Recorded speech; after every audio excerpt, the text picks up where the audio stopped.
La voz de los protagonistas. Contacto telefónico. Bueno, nos da muchísimo gusto en este primer programa del año poder conversar con Héctor Gil Müller, académico, analista. ¿Qué le espera a Coahuila en este 2022? En el plano político, mucho movimiento. Recordar que hay renovación de la gubernatura en 2023 y este año seguramente marcará muchas pautas con respecto a ello. Héctor, gracias por estar con nosotros. Marcela, Arturo, Manuel, te saludamos con muchísimo gusto y te mandamos antes que nada un fuerte abrazo de feliz año. ¿Cómo estás? Mis estimados, ¿cómo están? Muy buenos días. ¿Cómo no va a estar fresca la mañana si es de hoy, verdad?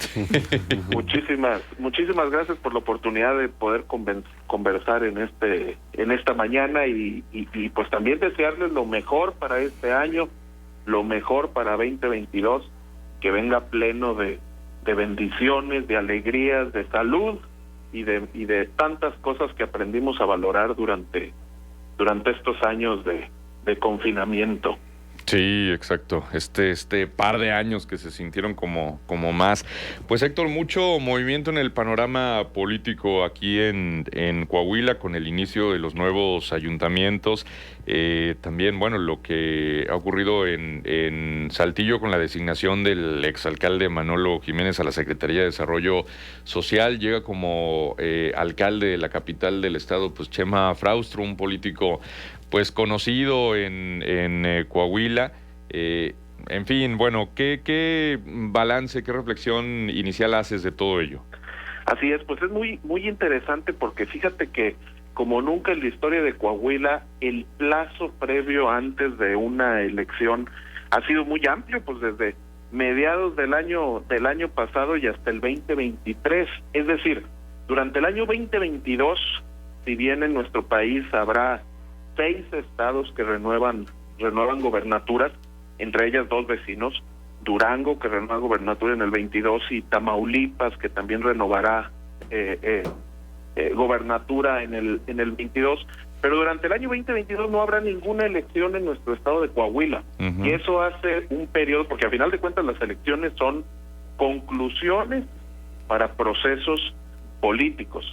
Sí. Entonces eso hace que sea un año pues de mucha actividad política con miras al 2023, un año en el que también se renovará la presidencia del Instituto Estatal Electoral, por allá por noviembre se tendrá que renovar, y en diciembre iniciar formalmente con las campañas para gobernador en el 2023, y como ya has señalado, pues hay algunos cambios y movimientos políticos, con las llegadas, con las salidas. Parece que el ingeniero Manolo Salinas pues va en caballo de Hacienda, abanderado por el partido tricolor, ahora con este acceso a la Secretaría de Desarrollo Social, que es una secretaría con una gran exposición y movimiento para poder llegar a muchos lugares.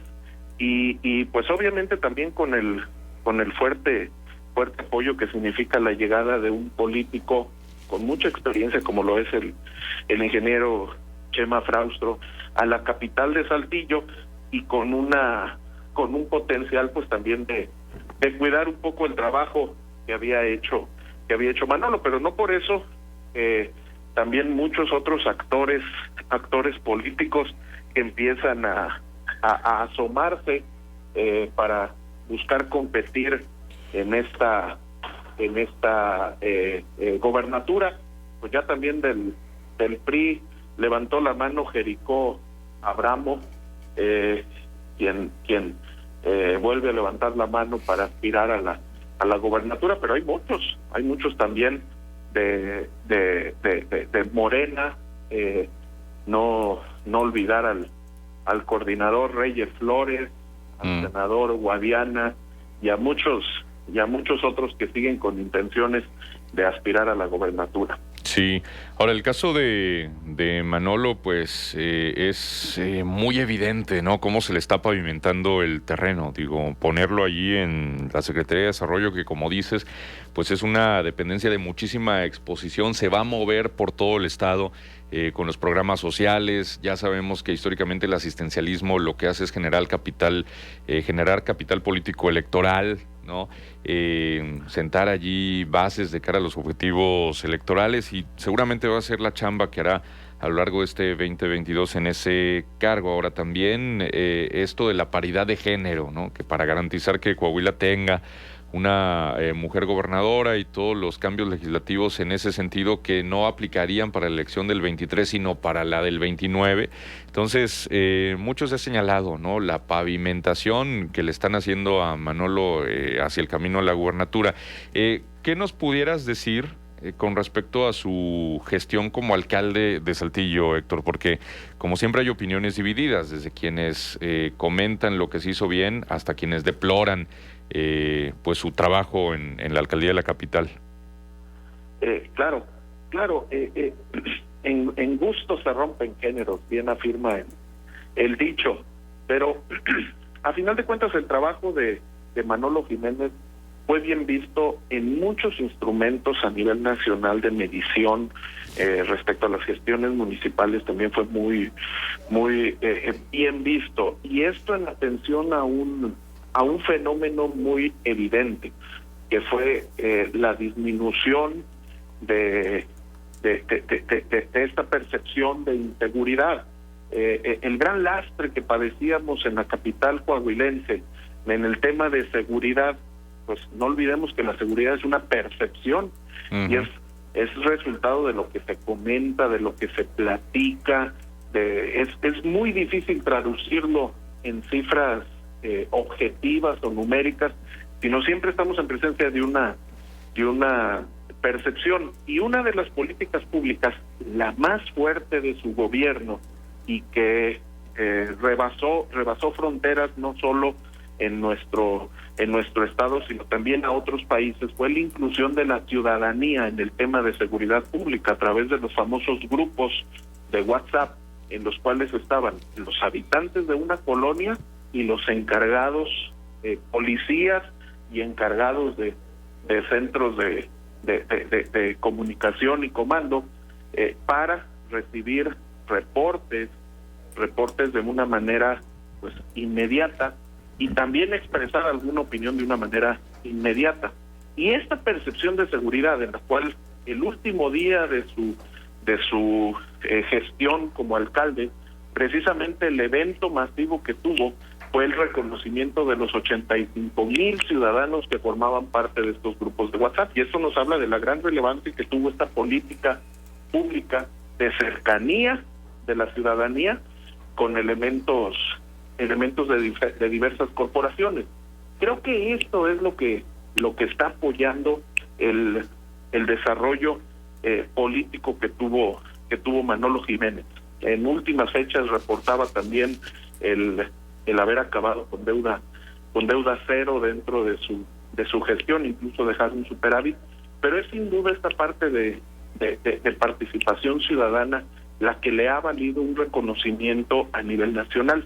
Creo que en eso se está apoyando, y me parece que vamos a ver un seguimiento de esta política durante todo este año. Pues eso es lo que empieza a fortalecer su trayectoria, porque a final de cuentas la elección en Coahuila va a ser importantísima, porque en el 2023 tanto Coahuila como el Estado de México, que coinciden en elecciones para gobernador, los dos son gobernados por priistas, y parece que son los únicos bastiones que quedan. Bueno, en el 2022 también Oaxaca e Hidalgo gobernados por el PRI, pero parece que no van a mantener estos estados, y entonces para el 2023 los candidatos que ponga el Partido Revolucionario Institucional tendrán una trayectoria importantísima a nivel nacional. Pues ahí está en juego, pues no solo la existencia del partido en un estado, sino a nivel nacional. Sí, exactamente, Héctor. Ahora, eso por el lado del PRI. Comentabas, no perdamos de vista Morena y algunas manos que podrían levantarse, Guadiana, Reyes Flores y demás. ¿Cómo ves al PAN? porque, bueno, en el proceso del 2020 y del 2021, pues confirmó la degradación en cuanto a las preferencias electorales. Cayó en Coahuila a ser la tercera fuerza. ¿Ves al Partido Acción Nacional con posibilidades pues de levantarse de ello, de reconstruirse, o ves los perfiles adecuados como para que sean opción real de cara al proceso del próximo año? Pues fíjate que el Partido Acción Nacional, como prácticamente todos los partidos, pues tienen buenos perfiles, tienen buenos candidatos, gente de vocación y con una aspiración a la función. Pero lamentablemente el PAN lo que necesita es una alineación. El PAN se encuentra fragmentado, y mientras no se alinee y todas las fuerzas a su interior apoyen a una candidatura, pues vamos a seguir viendo grandes grupos de poder que lo único que hacen es que dividen la atracción del votante. Pero pues no olvidar ahí que todavía sigue levantando la mano un Luis Fernando, sigue levantando la mano un Marcelo Torres, que son gente con una trayectoria interesante dentro del Partido Acción Nacional, pero pues que las situaciones y los pleitos y enconos internos que al exterior se vuelven evidentes, pues los han movido de su propia carrera política. Entonces, el PAN lo que necesita es un trabajo interno, es un trabajo de alineación, y que es importante que hoy por hoy lo realicen. Uh-huh. Muy bien. Ahora, Héctor, también preguntarte, hoy Vanguardia publica una nota que tiene que ver con que el gobierno federal arrancó este año adeudándole a Coahuila 381.6 millones de pesos entre aportaciones y participaciones federales. Hemos escuchado prácticamente en lo que va de este gobierno federal que luego los gobiernos municipales, estatales se quejan porque les reducen las participaciones y entonces eso los deja descobijados o con poco margen de maniobra para encarar ciertas necesidades de dotación de servicios, de adquisición de equipo para seguridad, de realizar obras y proyectos de infraestructura, pero llega un punto en el que ya no puede haber tantas justificaciones. Digo, si bien es verdad que se depende en buena medida de esos presupuestos, pues los gobiernos municipales, estatales tienen que hacerle frente a lo que tienen que resolver. ¿Cómo avisoras este año en ese sentido? Hemos visto en general muy poca obra pública en el estado. Sí, es muy correcto lo que dices, y no podemos... Mira, no se puede combatir con una razón una emoción. Y estamos en una época política de emoción.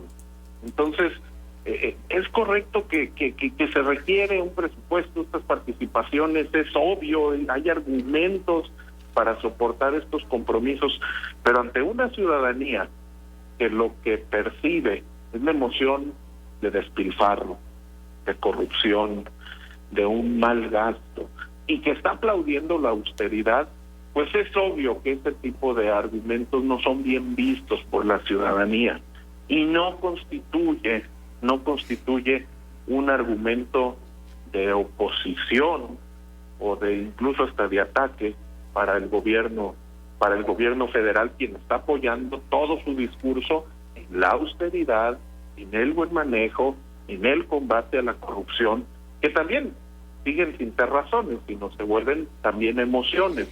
Pero en un plano de emociones, pues no es lo mismo atacar una emoción con una razón. Sin lugar a dudas, cualquier político en el país se tiene que subir al tren del combate a la corrupción y de la austeridad. No podrá salirse de él, porque se está convirtiendo en un discurso social. Lejos de ser nada más una premisa del gobierno federal, la ciudadanía es lo que está aplaudiendo.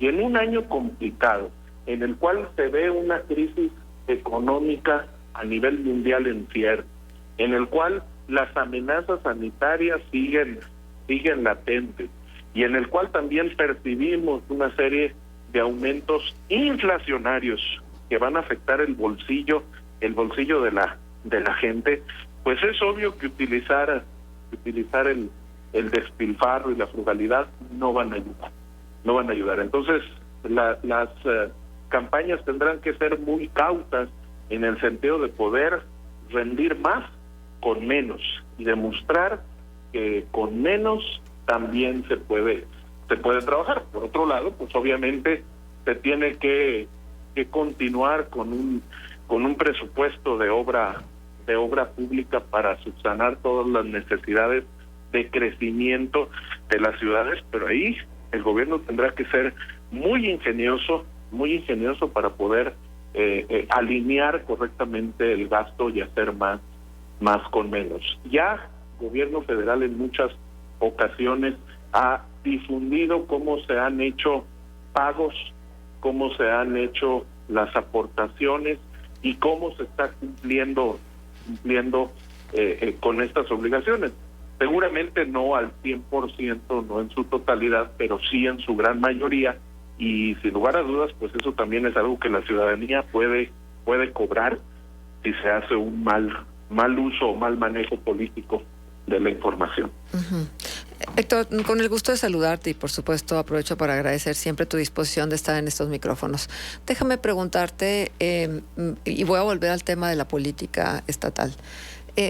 Difícil se antoja estos últimos años ya del gobierno del ingeniero Miguel Ángel Riquelme, en función precisamente del bajo presupuesto o de la falta de la entrega total de las partidas, de las pues de todo lo que tiene que ver con de los recursos federales hacia el Estado, pero también ante este voltear a ver pues los bastiones que quedan, que siguen siendo ejemplos del priismo, ¿no? Estábamos hablando del Estado de México y estamos hablando de Coahuila. Sin embargo, aquí la gran diferencia es que Coahuila electoralmente representa muy poquito y el Estado de México representa mucho. ¿Cuál va a ser la estrategia? ¿Qué crees que vaya a ocurrir con el Partido Revolucionario Institucional desde el mandato nacional, pero también desde lo que pueda hacerse desde los priistas locales de Coahuila? Para no perder la plaza, por supuesto.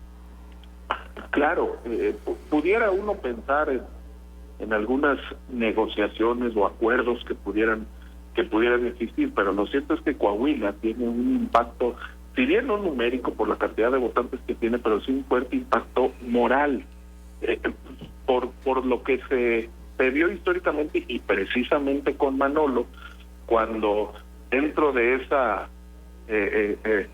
ese gran triunfo de Morena en las alcaldías y en capitales del país hace ya varios años, con el movimiento de López Obrador, Manolo Jiménez se convirtió en uno de los alcaldes priistas que ganó una capital con un fuerte legitimidad, por lo mismo, y además joven, en un momento en el cual parecía que la juventud no tenía un papel protagónico dentro de la política nacional.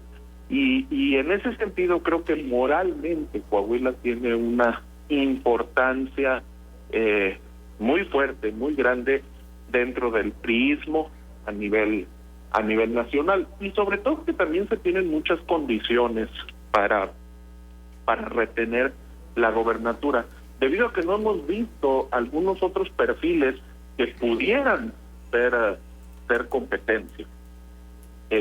No se ha, todavía es temprano para afirmarla, pero con los movimientos que se está viendo con el ingeniero Manolo Jiménez y cómo su llegada a esta secretaría, como los cambios legales que se han hecho, pues parece, como hemos afirmado, que va en caballo de Hacienda y no se ve una oposición. Claro, la gobernatura de Miguel Riquelme se está apoyando en una palabra para su éxito, que no ha sido infraestructura, sino la palabra es reactivación económica. Nos estamos recuperando de la pandemia, y en un año como el actual, que se antoja que pueda ser estacionario, que pueda ser de un bajo crecimiento económico a nivel mundial, no por decisiones internas, sino por todo consecuencia de la pandemia, pues parece también complicada para llegar a todo el grueso social. Pero te reitero, lo que yo veo a nivel nacional es una fuerte responsabilidad moral de que Coahuila la mantenga el revolucionario institucional. ¿Pero a base de qué? Por eso insisto, Héctor. Pues yo sé que el mandato de Miguel Riquelme está caracterizado por varios aspectos que son bien calificados por propios y extraños. El de seguridad es uno de ellos, la reactivación es otra, el manejo de la pandemia es otro. Y bueno, porque todo lo demás ha sido prácticamente imposible, ¿no? Porque finalmente no ha habido el recurso para hacer obra pública.